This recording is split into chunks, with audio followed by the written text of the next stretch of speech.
बिरजू अपनी बीमार पत्नी विमला और इकलौते बेटे राजू के साथ एक टूटी फूटी झोपड़ी में रहता था। बिरजू के पास संपत्ति के नाम पर थोड़ी सी जमीन है, जिस पर खेती करके वह जीवन यापन करता है। राजू खेत से बिरजू को बुलाने जाता है और कहता है, पापा चलो खाना खा लो घर चलकर। ठीक है चल, मुझे भी बहुत तेज भूख लगी है। वह दोनों खेत से घर आ जाते हैं। ले आ, देखें तो आज क्या बनाया है। ये लो, आज आलू के पराठे बनाए हैं, वो भी अपने सीक्रेट मसाले से। इतना कहकर राजू अपनी माँ को अपने हाथ से पराठे खिलाने बैठ जाता है। बिरजू खाने के साथ साथ चटकारा लेते हुए कहता है, बेटा राजू, ऊपर वाले ने तेरे हाथों में गजब का स्वाद दिया है। क्या पापा, आप कुछ भी कहते हो। अगर तुमको भरोसा नहीं तो अपनी माँ से पूछ ले। क्यों माँ, क्या पापा सच कह रहे हैं? मैं इतना अच्छा खाना बनाता हूँ। विमला ने धीरे से सिर हिलाकर जवाब दिया। देख, अब तो तेरी माँ ने भी कह दिया। कुछ देर हंसी ठिठोली करने के बाद राजू ने खुद खाना खाया, घर का सारा काम किया और सो गया। आधी रात में विमला जोर जोर से कराहने लगी, जिसे सुनकर राजू की आंख खुल गई। उसने देखा कि अचानक उसकी माँ की तबीयत बहुत बिगड़ गई है। वह दौड़कर बिरजू के पास गया, जो कि घर के बाहर खाट पर लेटा सो रहा था। राजू बोला, पापा पापा उठो, जल्दी उठो, देखो माँ को क्या हो गया। बिरजू और राजू दोनों भागते हुए अंदर आए। बिरजू ने देखा कि विमला की तबीयत ज्यादा बिगड़ रही है। वह दोनों तुरंत विमला को अस्पताल लेकर गए। बिरजू घबरा कर कह रहा है, डॉक्टर साहब देखिए ना, मेरी पत्नी को क्या हो गया है। अचानक इसकी तबीयत और बिगड़ गई है। आप यहीं रुकिए, मैं देखता हूँ। कुछ देर देखने के बाद डॉक्टर बोले, देखिए, आप तुरंत काउंटर पर पैसे जमा करा दीजिए। इन्हें भर्ती करना पड़ेगा, इनकी हालत गंभीर है। बिरजू सोच में पड़ गया। उसके पास तुरंत इतने पैसे नहीं थे। वह भागते हुए गांव के प्रधान के यहाँ मदद के लिए पहुंचा और जोर जोर से दरवाजा खटखटाते हुए बोला, प्रधान जी, मेरी मदद कीजिए। शोर सुनकर प्रधान जी बाहर आते हैं और पूछते हैं, अरे बिरजू, तू इतनी रात में सब खैरियत तो है ना? नहीं प्रधान जी, मेरी पत्नी की तबीयत अचानक बहुत बिगड़ गई है। उसे पास वाले अस्पताल में भर्ती करवाया है। मुझे कुछ रुपयों की सख्त जरूरत है, मेरी मदद कीजिए। प्रधान की नजर बिरजू की जमीन पर बहुत दिनों से थी। वह सोचने लगा कि इससे अच्छा मौका उसे नहीं मिलेगा। ठीक है बिरजू, मैं तेरी मदद करूंगा। तू एक काम कर, अपना खेत मुझे बेच दे, बदले में पैसे ले ले और अपनी पत्नी का इलाज करवा ले। पर प्रधान जी, वो खेती हमारी रोजी रोटी है। अगर वही बेच देंगे तो हम भूखे मर जाएंगे। मुझे ये सब नहीं पता, तू सोच ले, तुझे खेत चाहिए या अपनी पत्नी? इस बात पर बिना सोचे समझे बिरजू ने अपना खेत प्रधान को बेच दिया और बदले में अपनी पत्नी के इलाज के लिए पैसे ले लिए। और फिर वह भागते भागते अस्पताल पहुंचा। वहां उसने देखा कि उसका बेटा राजू अपनी माँ के पास बैठा फूट फूट कर रो रहा है और अपनी माँ को जगाने की कोशिश कर रहा है। पापा, आपने आने में बहुत देर कर दी। देखो ना, माँ उठ नहीं रही है। डॉक्टर साहब, मैं पैसे ले आया हूँ। आप जल्दी से मेरी पत्नी का इलाज करके उसे ठीक कर दीजिए। माफ कीजिए, हम आपकी पत्नी को बचा नहीं सके। यह सुनकर बिरजू को ऐसा लगा मानो उसके पैरों तले जमीन खिसक गई हो। कुछ देर बाद बिरजू ने कुछ पैसे अस्पताल में जमा किए। उसके बाद राजू और अपनी पत्नी को घर लेकर आ गया। सुबह होते ही बचे पैसों में से कुछ पैसे निकालकर सामान लाया और उसने अपनी पत्नी का अंतिम संस्कार किया। कुछ समय बीत जाने के बाद, पापा, हमारा खेत भी बिक गया। अब हम क्या करेंगे? कैसे गुजारा करेंगे? तुम परेशान मत हो, मैं कुछ सोच लूंगा, नहीं तो मजदूरी कर लूंगा। बिरजू और राजू आपस में बात कर ही रहे होते हैं, तब तक वहां एक साधु आ जाता है और कहता है, बेटा, कुछ खाने को हो तो दे दो, 2 दिनों से भूखा घूम रहा हूँ। महाराज, हम तो खुद भूखे मर रहे हैं, आपको खाने के लिए क्या दें? कोई बात नहीं बेटा, सुखी रहो, मैं चलता हूँ। रुकिए महाराज, घर में सिर्फ आलू पड़े हैं। अगर आपको आपत्ति ना हो तो मैं आलू के पराठे बनाकर ले आऊं? बेटा, जो भी तुम ले आओ, मैं खुशी खुशी खा लूंगा। राजू ने अपने सीक्रेट मसाले से आलू के पराठे बनाए और साधु महाराज को लाकर दे दिए। वाह, क्या आलू का पराठा है। ऐसा पराठा तो स्त्रियां भी नहीं बना पाती। मैंने अपने पूरे जीवन में आलू का ऐसा पराठा नहीं खाया। आपने सही कहा, मेरा बेटा बहुत स्वादिष्ट खाना बनाता है। उसके हाथों में तो जादू है, जादू। अच्छा, बुरा न मानो तो एक बात पूछूं? जी महाराज, पूछिए। तुम इतना परेशान क्यों हो? तुम्हारे पास खाने तक को नहीं है, ऐसा क्यों? बिरजू ने सारी बात साधु महाराज को बताई तो साधु बोले, क्या मैं एक सुझाव दूं? जी कहिए। तुम्हारे बेटे के हाथ में इतना अच्छा हुनर है, तुम उसका इस्तेमाल कर सकते हो। बचे हुए पैसों का उपयोग करो और घर के बाहर एक छोटा सा ढाबा खोलो। इतना कहकर साधु महाराज वहां से चले गए। बिरजू ने उनकी बात पर गौर किया और जैसा महाराज ने कहा वैसा ही हुआ। बचे हुए पैसों से बाजार जाकर वह सामान ले आया और घर के बाहर ही एक छोटा सा ढाबा खोल लिया। सारा खाना राजू बनाता और बिरजू उसकी मदद करता। जब बिरजू ने सामने देखा तो दो ग्राहक उनकी दुकान की तरफ चले आ रहे थे। अरे भाई बिरजू चचा, कुछ अच्छा और गर्मा गर्म खिला दो। राजू ने ढाबे की शुरुआत आलू के पराठे से की। उसने अपने सीक्रेट मसाले से गर्मा गर्म आलू के पराठे बनाए।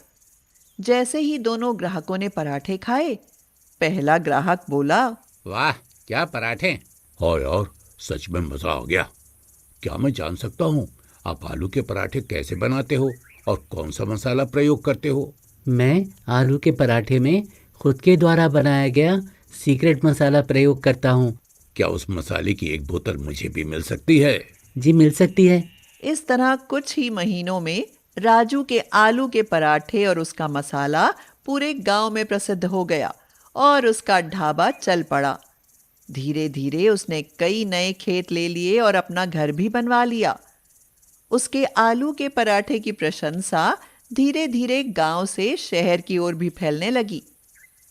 एक दिन शहर से एक बड़ी कंपनी का मैनेजर उसके गांव आया और राजू के हाथ से बना आलू का पराठा चखा और बोला, राजू, मैं तुम्हारे सीक्रेट मसाले को पूरे शहर में प्रसिद्ध कर दूंगा। क्या तुम मेरी कंपनी के लिए मसाला बनाओगे? जी बिल्कुल, क्यों नहीं। राजू ने अगले दिन से ही मसाला बनाकर शहर भिजवाना शुरू कर दिया। कुछ ही दिनों में राजू का मसाला शहर में भी प्रसिद्ध हो गया। इधर मैनेजर ने राजू को चेक भिजवाने शुरू कर दिए। देखते ही देखते राजू ने अपना एक शानदार बंगला बनवा लिया और एक बड़ा सा रेस्टोरेंट खोला जिसका नाम उसने अपनी मां के नाम पर रखा।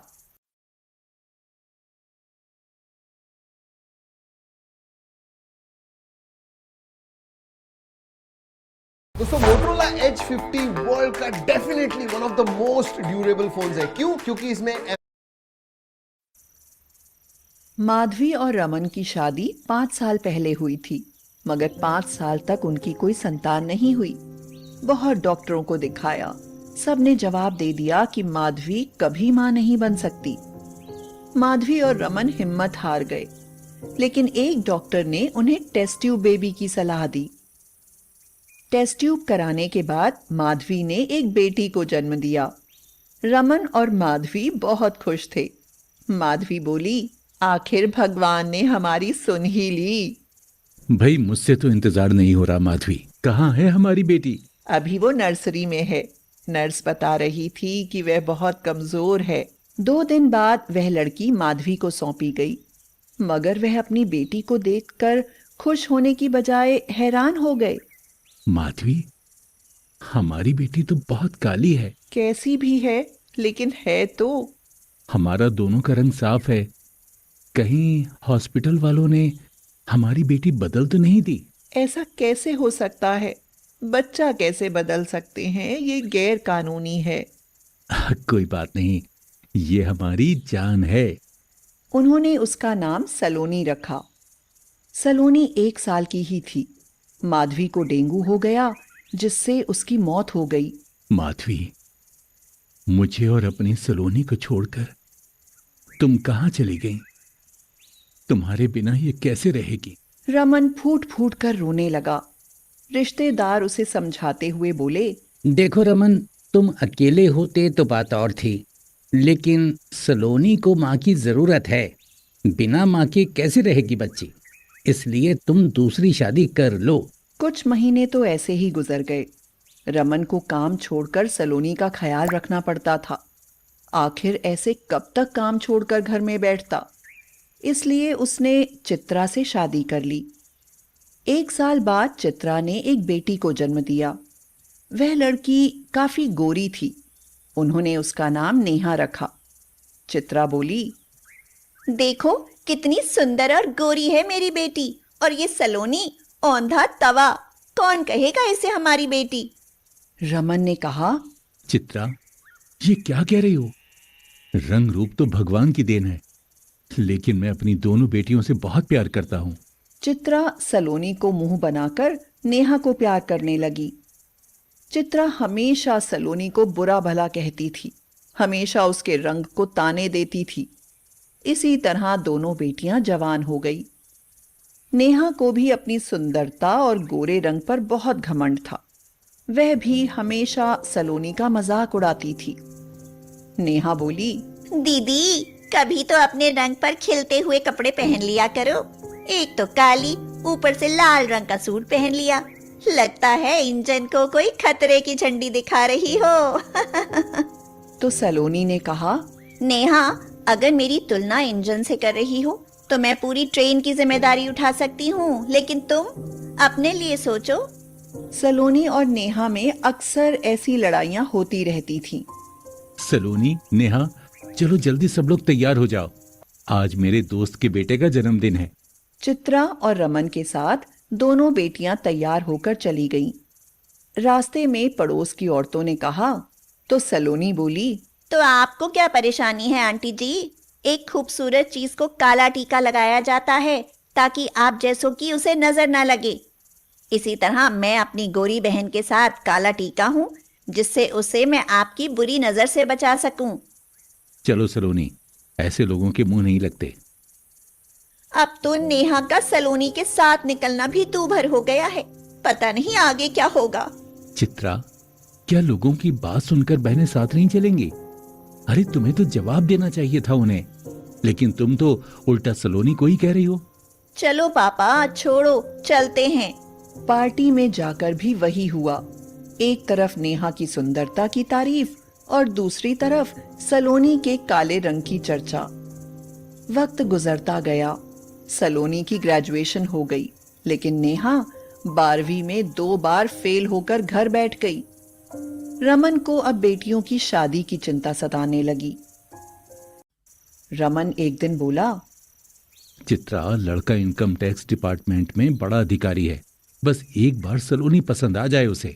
तो चित्रा ने कहा, आपको क्या लगता है वह सलोनी को पसंद करेगा? सलोनी को पसंद करने वाले का भाग्य भी उसके रंग जैसे अंधकार में चला जाएगा। हाँ, वैसे भी इतना बड़ा अधिकारी तुम्हारे जैसी कल्लो बेटी से शादी करेगा, ये तुमने सोच भी कैसे लिया? अरे कभी तो उसके लिए अच्छा बोल लिया करो, आखिर वो तुम्हारी भी बेटी है। उसका सांवला रंग देखकर बेटी कहने का मन ही नहीं करता। पर देख लेना तुम, लड़का देखकर हमारी नेहा को ही पसंद करेगा। हाँ। मनीष सलोनी को देखने आ रहा था। उसने रास्ते में देखा कि एक बुजुर्ग सड़क पार करते हुए गिर पड़ा। तभी वहां से सलोनी घर की ओर लौट रही थी। सलोनी बुजुर्ग को उठाते हुए बोली, आपको लगी तो नहीं बाबा? नहीं बेटी, तूने बचा लिया, वरना बुढ़ापे में हड्डियां टूट गई होती। सलोनी ने अपने दुपट्टे से बुजुर्ग का पसीना पोंछा और अपने पर्स से पानी की बोतल निकालकर उन्हें पानी पिलाया और उन्हें सही जगह बिठाकर घर आ गई। मनीष उससे बहुत प्रभावित हुआ। अरे, लड़के वाले आ गए। नेहा, जल्दी से तैयार होकर बाहर आ। बहुत स्मार्ट लड़का है।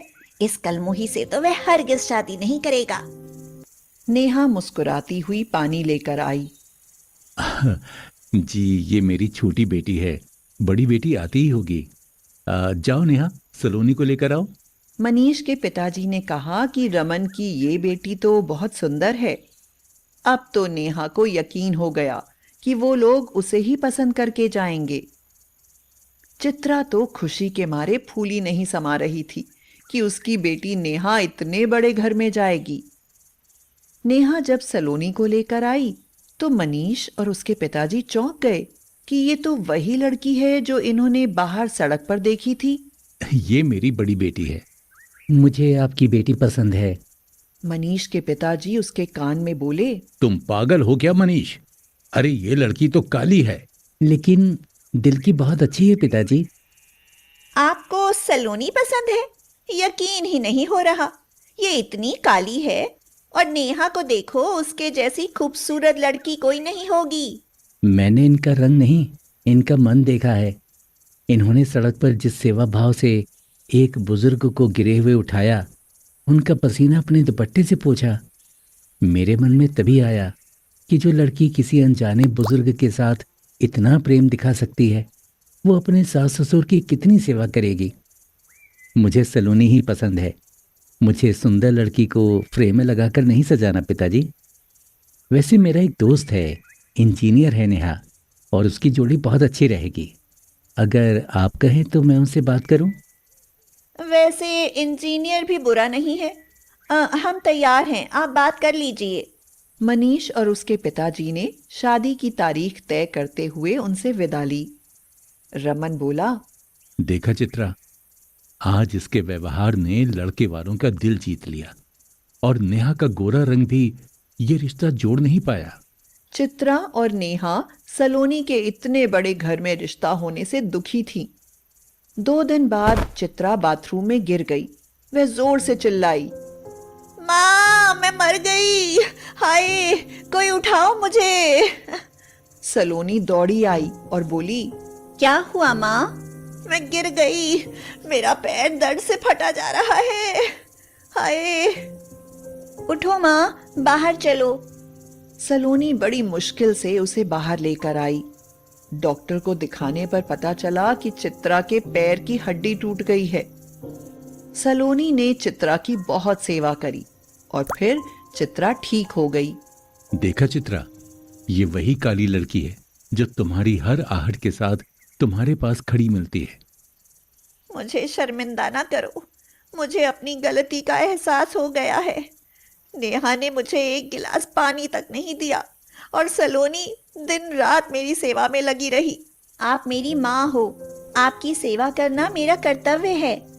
चित्रा ने सलोनी को अपने गले से लगाकर कहा, मुझे माफ कर दो बेटी। सलोनी बोली, माँ, आपके इसी प्यार के लिए मैं बचपन से तरस रही हूँ। तुम तो मेरी लाडली बेटी हो।